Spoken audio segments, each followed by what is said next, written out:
Take two.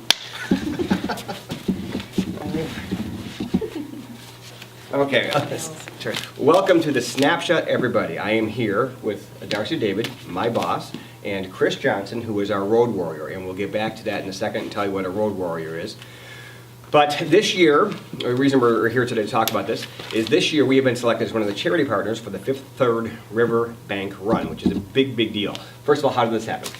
Well, a couple months ago, we were given the opportunity to apply to be a charity partner, and new this year is they decided to let the community decide who was going to be the charity partners. So a group of about 25 charities were put into a community vote that happened online primarily for 53 hours, and the top 5 vote getters were then selected to be a charity partner.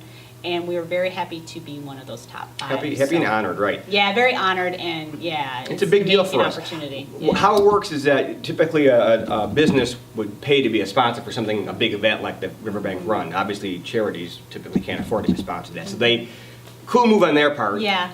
Let's give our props to the Riverbank Run. Yeah, they really folks. wanted to make sure that it gave opportunities and a platform for nonprofits to tell their story. Right. At the very least, our name is out there, which is a great PR piece for us.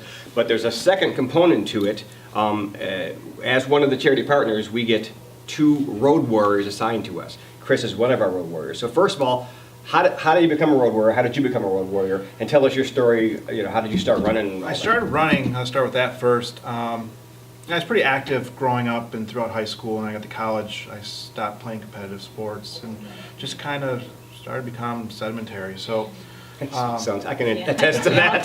That happened to me. Next thing I know, I was pretty complacent, and found myself overweight.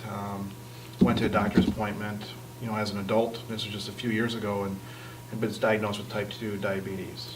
And that was kind of a wake-up call for me. So my wife and I started running. I lost, close to 70 pounds. Don't have to worry about the diabetes anymore. That's awesome. Yeah. So that's why I got into running and just kind of fell in love with it. I mean, I grew up playing hockey, and it's kind of hard to play hockey as an adult. We talked about that. I played hockey for a while. There's still leagues and everything, but this is kind of a way to still be competitive, mostly against myself. Right. But So you've run in the Riverbank Run before? I've done it twice. Okay. So because you've done it a couple times, you're kind of in the loop there, and then you heard about the Road Warrior thing. I heard about the Road Warriors, and I wasn't sure what it is, and then last year I started following them and reading their blogs, and I thought it was pretty cool. We're just kind of there for kind of inspiration, moral support for other runners.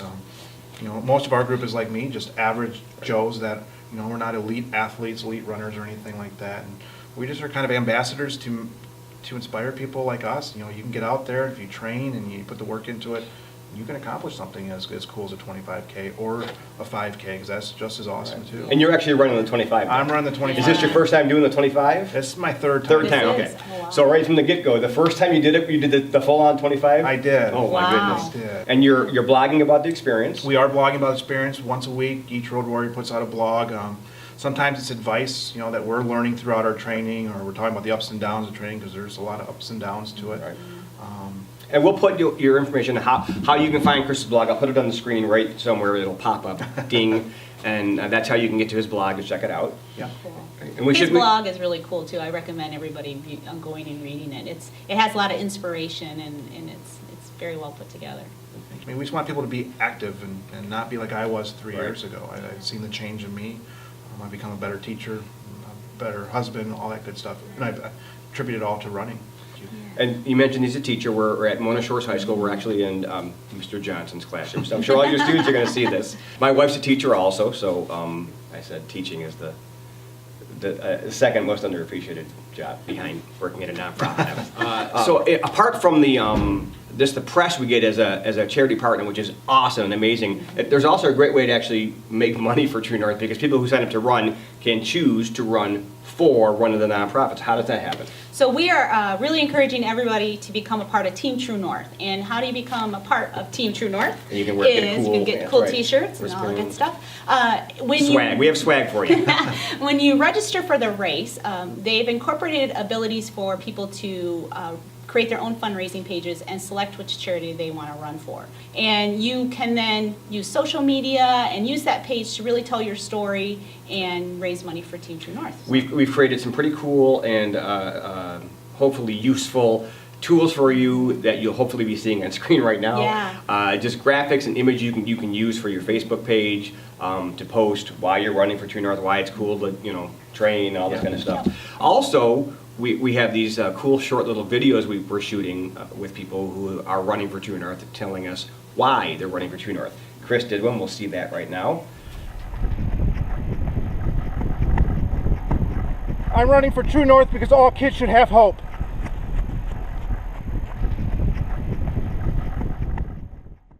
And you can do one as well. So if you'd like to do something like that, give us a call. I'll put the contact information on the screen, both phone and email. Give us a call or contact us. I'll come to you and shoot video, or you can use your cell phone and shoot video and email it to us or whatever. Yeah. And we'll put them up on Facebook and Instagram and Twitter and all the other cool web stuff that I don't understand that all you kids know. So And we encourage people, if you've already registered for the race, you can still create a fundraising page. So you can go back to 53riverbankrun.com and go to that same registration page, and it will say become a fundraiser. And so even though you might be registered for the race, you can still create that fundraising page. And February is the month of TrueNorth. The Riverbank Run is highlighting TrueNorth this month, so we encourage you to check us out and visit our website. The Third Riverbank Run site also has information about our charity, and encourage you to join Team TrueNorth. all right, we'll have all of the different website addresses, the hashtags, all the cool stuff. I'll Yeah. put them on screen. Hopefully you've already seen them by now. Did we miss anything? I don't think so. Just encourage everyone to get out, participate, and Yep. hopefully run for TrueNorth. If not, choose another charity. It Yeah. just And motivates meaning you to even your more. miles. There are add meaning to your miles, and there are 5 very, very valid nonprofits Yep. that you can run for. Thanks for watching the Snapshot. We'll see you next time.